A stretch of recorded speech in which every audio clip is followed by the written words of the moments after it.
Hello and welcome to another episode of Room for Seconds. I'm Justin Egan with Craveworthy Brands, introducing this week's amazing episode.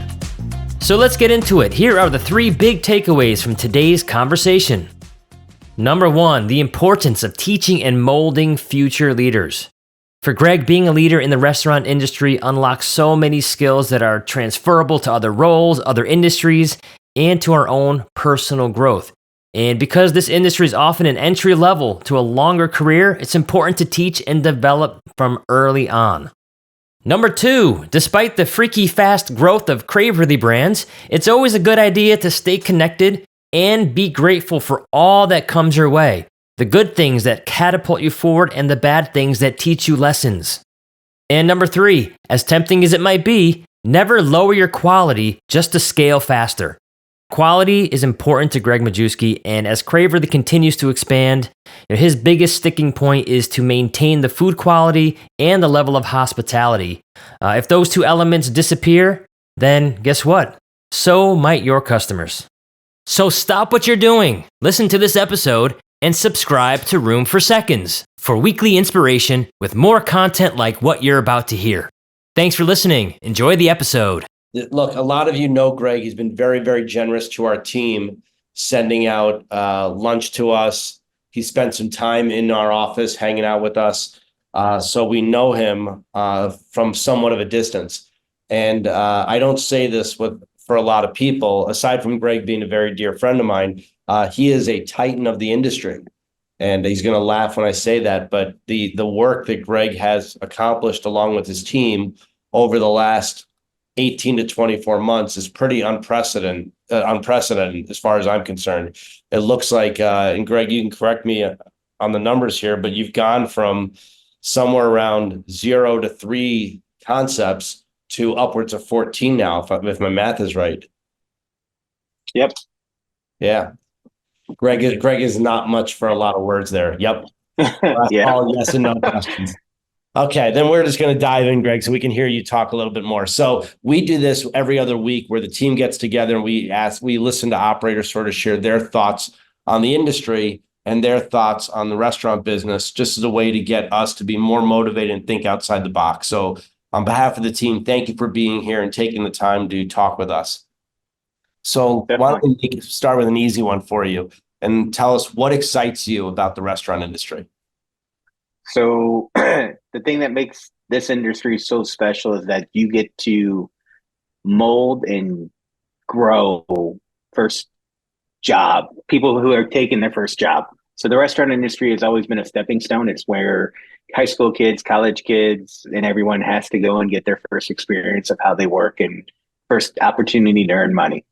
And to me, that is the greatest challenge because you're the first group that get to install in them any sort of work ethic or belief or culture that they get to go on and build upon in their lives and where they take from you. Everybody remembers their first job.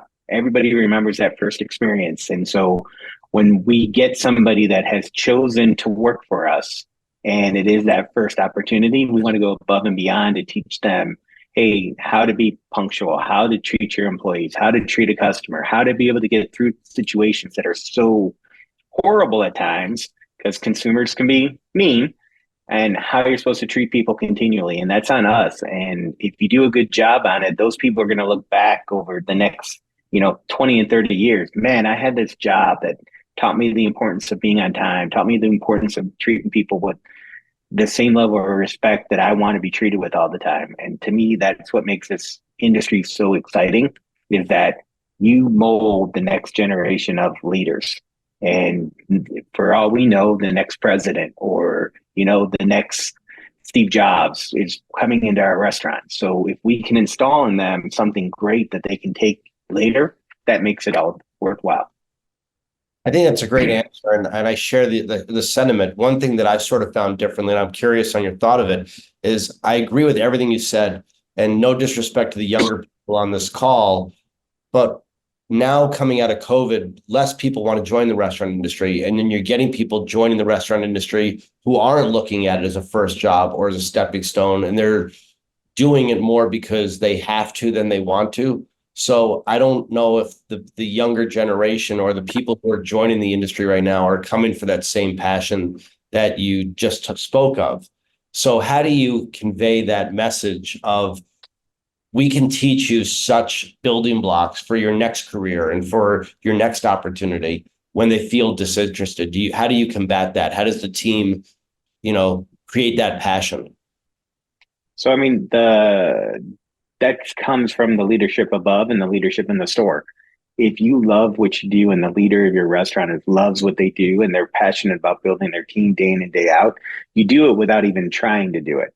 If every day your job as a leader is to make someone better than what they were the day before and give them feedback the day before, that culture just builds.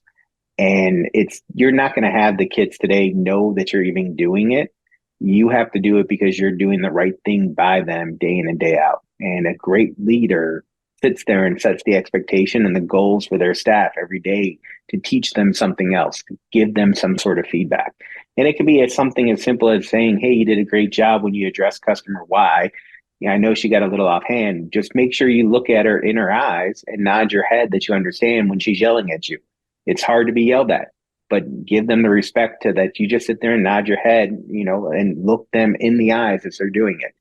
It's that little bit of customer service that is forgotten. And then you treat them with respect. And when they go and have their job interview, and they may think the guy's a complete idiot that's interviewing them, but you learn, just look at them in the eye, have eye contact, nod your head, that you're paying attention, that you're in depth in what they're talking about. And those type of things are just led by a great leader of the org. Your GM in a restaurant is the most important hire.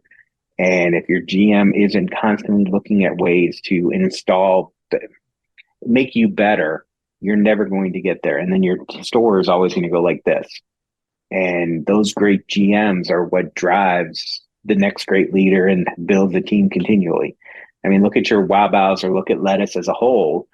The best GMs of all of those organizations are constantly building up the next great leader. The next great GM is coming from them. And every organization has that. You can look at your stars. They're the ones that build your team. It's so important. I like the answer, and I'm going to nod and smile as you're talking, but I have to pause and give a shout out to Brutus behind you, since my wife's a Buckeye. Don't think I don't see little Brutus on your shelf there. The Ohio State makes me a lot of money. That's why he's there. We do have one person on the phone, Blaze, who went to Michigan, and he's very happy for the fact that, they did better than Ohio State this year. All right. Talk to us then about inspiration. Where do you find it? Who do you follow? How do you stay motivated? And what inspires you? So, I mean, the biggest motivation that I continually have is I look at other people in the industry and how they treat their teams and how they're growing and how they're building. I've been very, very lucky the last, 4 or 5 years to be able to surround myself by individuals that motivate me every day and give me feedback and friendship and stuff like that. Outside of the industry, obviously you follow Elon Musk, you follow the people that are always the big guys in the news, and you're like, oh, wow, they did something really cool, or they say that. But what I've learned over my life is that if you can surround yourself by a group of friends that are all sort of going through the same things you're going through, and that you can ask them the questions and ask for honest feedback and have people that will help you through it, that's where I get most of the stuff that I get and how I stay motivated, by seeing Geoff's success every day, or seeing Andre's success every day, or, Zach from Ovation, and seeing them work as hard as I do. There's not many people that fight through the things that we have to fight through every day. And that's what motivates me, is knowing that there's always somebody else that I can call and get help with and ask for advice, and will be there when I need it. And all of our jobs are that same way. And it's so important. And it took me a while to learn that it's okay to be vulnerable to other people, to ask for advice, because you're not going to know all the answers. And to surround yourself by people that you can trust, that will give you honest feedback and not try to sabotage you as you're trying to move up in a company or move up in your careers. Well, being one of those people who share a lot of conversation with you, you've been extremely generous in sharing your insights and thoughts and on a lot of stuff that other people don't know. So thank you for that.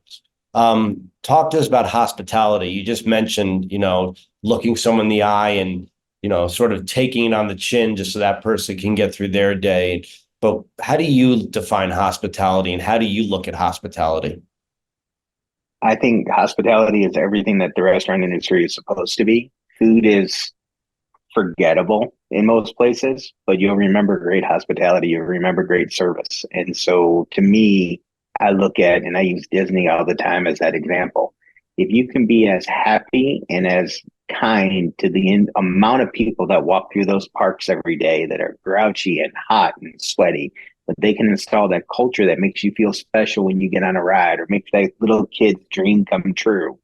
That's where I think it's so important. If we can do the same thing when someone comes into our restaurant and make them feel like we're truly thankful that they chose us over the millions of competitors that we have, and go above and beyond and just say thank you, that consumer remembers that for the end of time. And I joke all the time is that when they come in the door, we want to blow them away. And when the customer walks out the door, we want to slap them on the ass a little bit and make sure they know how much we care about them, just like a football coach or a player, and say thank you. So when they walk out the door, they get that little shimmy going, oh my God, they really wanted me here. And that's opening the door for them when they leave and just saying thank you. It's whatever goes above and beyond that we can do to make them remember that we were thankful that they were there. And clear, hospitality you're not smacking them on the ass. 25 years ago, maybe, but not now. No. But again, you want to make them feel like they're special, and hospitality is all about that. It's going above and beyond to give your guests something that makes them feel you generally care. And it's horrible that today that's as simple as saying yes, ma'am, or no, ma'am, when they're ordering or asking you a question. I have staff that looks at me when I'm in the restaurant and I say yes sir, no sir to customers that are younger than me, and they're like, why are you doing that? I'm like, because that's the way I was taught. It's the only way that I know how to be when I'm in a restaurant, and that's how we should be. We should treat everybody with that level of respect because they chose us. We're working for them when they choose to dine in our establishment, or when your vendors or your customers make a phone call to you and they're irate because they can't get X. It's how do we stay calm and take care of that problem today for them? That's hospitality. How do we make it right?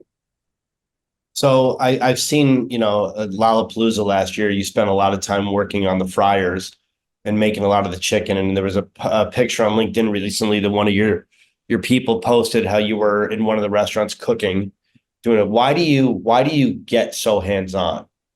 Why is that so important to you? Because I want my team to always know that I'll do everything that they have to do and more to make and no job is above what I do, or above what they do. And to me, that's the most important thing that a leader can always show, is that you'll go in and get as dirty as they do every day in whatever field you're in. And that's something I learned from my dad. My dad works and owns a factory, and he still goes out and packs parts every day, or he'll still go and run a machine every day. And he does that because it's the right thing to do, but it's also to let his employees know that and tell them that he's thankful for the jobs that they do, because it is hard. And it's jobs that a lot of people don't want. And if they see a CEO or a president or an RD or a manager who's not willing to do the job that their underlings do, you're never going to earn the respect from your team. And that's important to me, and it always has been. And I love doing it because I love getting to know them and, and spending that time with them. And what's magical about it is if you do it and you're sincere when you do it, you build a team and a culture that will run through walls for you and will do anything that you ask. So that team at Lollapalooza this year was a new team, and all of them are working at different restaurants. And when I walk into a restaurant, they all start yelling LFA, and we make jokes about saying papas and everything else, but they're so in tune that everybody hears the story that you outcooked them. And that when you then jump in and you do it, you have their respect when you're telling them, hey, no, you got to do it this way. They know what you're doing. I'm Gregg Majewski, and I've been a multi-unit operator for 26 years. I know how great it feels owning the right franchise brand, but choosing the right franchisor feels even better. At Craveworthy Brands, our hospitality-driven culture sets us apart because we're invested in your success at every single stage of your journey.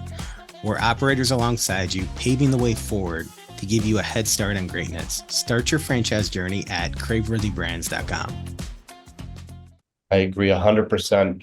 Okay, so I started this conversation off by talking about how in just a few short months, 18 or so, you've gone from 3 different brands to 12, 14, maybe even more. Talk to us just about that journey and that incredible growth and, sort of a couple of the highs and a couple of lows of what's gone on for you and the team in the last year and a half, 2 years. So when we started in January of last year and we announced Craveworthy, I never in my wildest dream would have thought we'd become the media darling to say that we are. Like, I never thought the lights would have been shown on us as bright because I made a little announcement that I took 3 emerging brands and combined them into a bigger brand.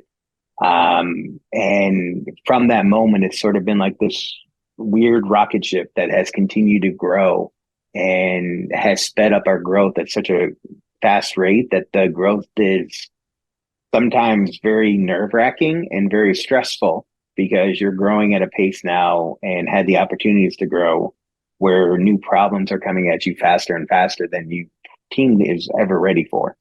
And those are the challenges. And you have the highs and lows of the economy that are now battling us, and people, in stores that are underperforming because they're in blue collared areas and the economy's not there and you don't have the numbers to make work because unfortunately blue collared America is hurting.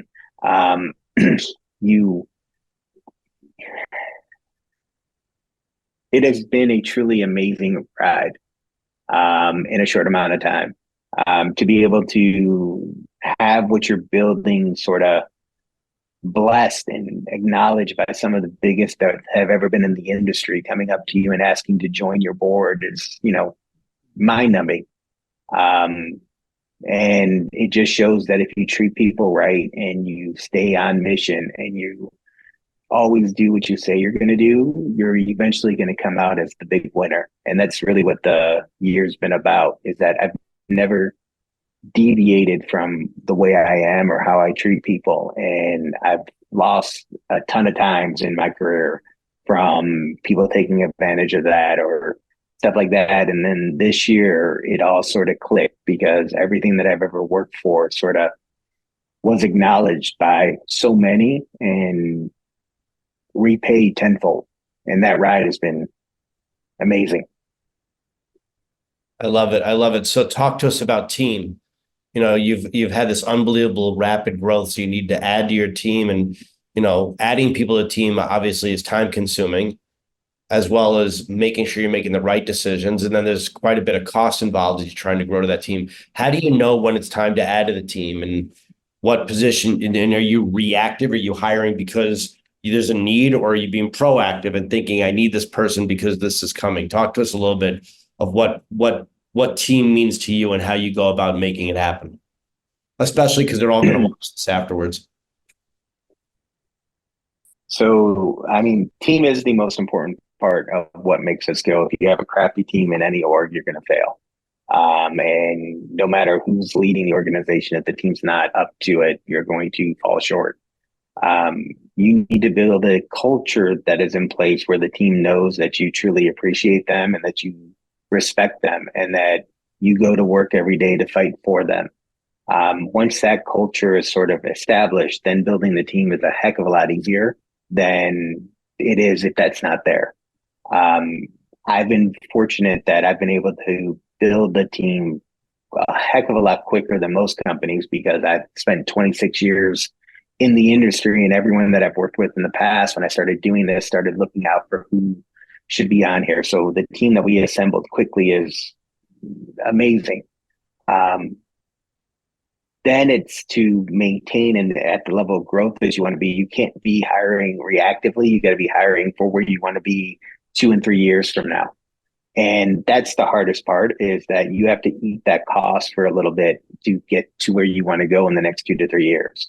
So we're constantly looking at adding the next person that will help us in the next 2 to 3 years and getting them up to speed and ready. And if good people come available, I'll make a hire even though I don't need them yet because I want that person on the team. I will go ahead and invest in the future because I know where we're going to be in the next 3 to 4 years.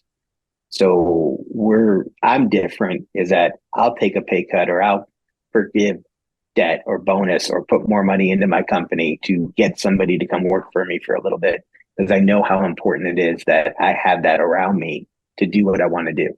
And I also take care of my team extremely well, in the fact that I'm not afraid to overpay to get people to join that I want on my team, because I know they're going to perform. I'm also quick to let go of people if they're not performing. Because if I'm going to bring you in and I'm going to gamble on you and you're not working, I'm going to remove you because I took a gamble and I put my reputation on the line if I bring you in. And we should just throw out here right now that there's an agreement that you don't hire any of my people, because all they heard is you hire big and pay well. So everyone, don't bother going to call Gregg out. I've got a whole email. They're all emailing right now. They're in the chat that they took me off of. Okay. Another question for you, and then we're going to jump into a speed round since we're getting close on time. With all that you have going on and the success that you've had, what's keeping you up at night? Right now, the only thing that would keep me up is the economy. Because I own a manufacturing company that serves that world and is a producer for the auto and aerospace and medical industries. I've seen the slowdown start last year. And when the blue collar workers and those type of factory jobs start to slow down, restaurants start to feel it between 6 and 8 months later. So we had that sort of hit us in the factory side last March. And sure enough, come July, August, and September, the economy changed. You started seeing restaurants down for the first time in a long time. The good news is that we're starting to get orders again, and that's ramping back up, which means that within 6 months, everything starts to change again. But the economy is always what I'm worried about. That's the biggest thing, because if our consumers don't have money to spend on a luxury, and eating out is a luxury these days because of the cost of the product, if they don't have the disposable income to do it, you're going to lose a sale. You're going to lose a time. And if you're not the best of the best, if you're not Chipotle, McDonald's, Chick-fil-A, you could lose a whole rotation spot because they only have 1 or 2 times a month that they can go out and eat. That worries me. I can't help you with that one. I'm sorry.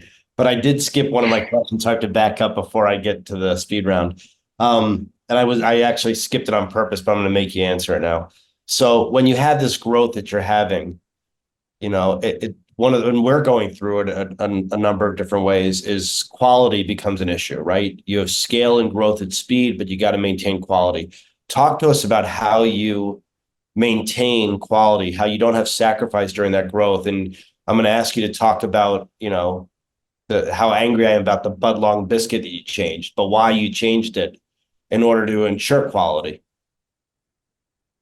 So if your food is inconsistent, your consumers won't come back. And so to me, having the quality of the product be able to be maintained and at an even keel and the same every time they come in is the most important. Consumers notice when you cheapen the product. And Geoff brought up the biscuit. And unfortunately, that biscuit had to go because it took one person to make that biscuit all day to make the biscuits for, a couple of days in the restaurant. And it was not duplicatable or replicable on a franchise level. It was damn delicious. It was the best biscuit in the world. Food cost was also like 500%. But we have to make sure that the product and the level that the product is able to be maintained as you go across the board.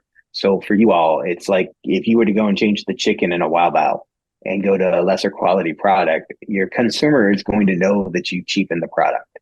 And all you hear today is from consumers saying, oh my God, Portillo's cut the beef. It's not as big as it used to be, or the hot dog's smaller, or Chick-fil-A is not giving me the same amount, or Jimmy John's has lowered the weight of the sandwich. There's not as much meat on it.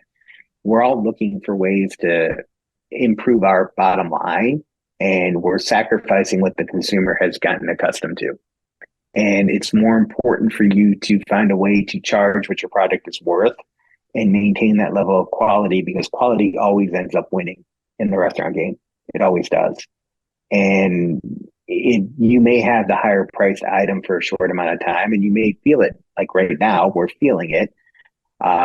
because we're higher priced, it will win you long-term guests, because when they go and eat, and I'll throw out a competitor, when you go and eat Dave's Hot Chicken compared to Budlong, you don't feel very good afterwards.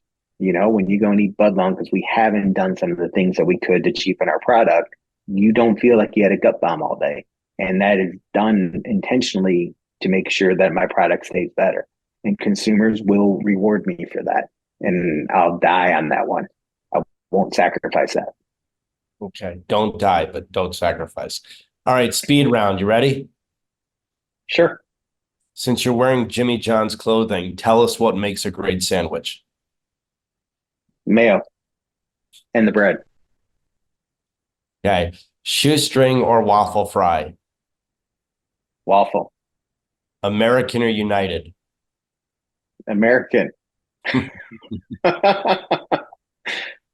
had this question planned ahead of time, but you messed me up, but I'm going to ask it anyway. On Saturdays and Sundays, do you wear non-branded Craveworthy clothing? Yes. Usually Kentucky. Can you name all of your brands? Yes. Do it. You want me to? Yes.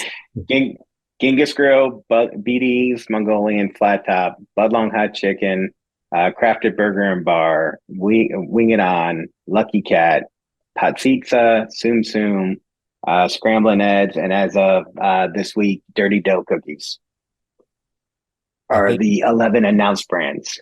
I think you missed a hamburger brand. No, Crafted Burger. Oh, you said it? Okay. 11. Yep. All right. Good job. Last meal you ordered it in, and from what delivery service? So let's see.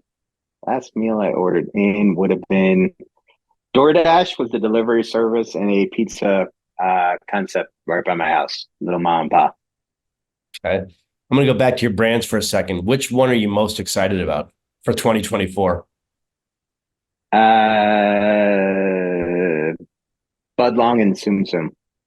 So they're neck and neck. All right. What would the title be of your autobiography? Never give up. Okay. If you could grab coffee with anybody, alive or dead, but not a relative, who would it be? Elon Musk, because the man has been able to stir the pot in so many different industries and so many different avenues. And I'm trying to get my hand in so many different restaurants that it takes a very sick mind to be able to compartmentalize all of that. And I want to know how he does it. Okay. Pete Carroll, Bill Belichick, or Nick Saban are all available right now. Who would you hire to coach your team? Saban. Okay. Last question. What's your final message or thought that you want to leave this team before we disconnect? You guys have something extremely cool and amazing that you guys are building as a collective group. It's not easy, and you're going to have things and setbacks that come in and affect you all. But what you guys have an opportunity to do is something that only happens to a handful of companies that started the way you guys started. Continue to work as a team and continue to stay focused and believe in each other, because at times it's going to get very, very hard.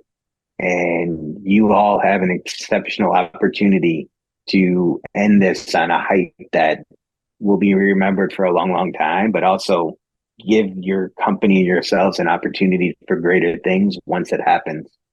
Wow Bao will be an incredible stepping stone for all of you because of the leadership and what you guys have gone through. Learn as much as you can, and then when it's time, you'll know. But stay and ride it out, because it's going to be an incredible journey. Hey viewers, thanks again for supporting Room for Seconds. If you found this episode inspiring, interesting, or any bit informative, please hit that little subscribe button down at the bottom so you never miss an episode. In my 26 years in this amazing industry, I've been blessed with incredible mentorship. This show is my way of giving back. Follow me on LinkedIn, search Gregg Majewski, on Twitter, @Gregg_Majewski. If you still have room for more, visit our website at media.craveworthybrands.com. You'll find more videos, shows, notes, blogs, resources, and an easy way to get in touch with the Craveworthy Brands team. I'm your host, Gregg Majewski. Thanks again for tuning in to Room for Seconds.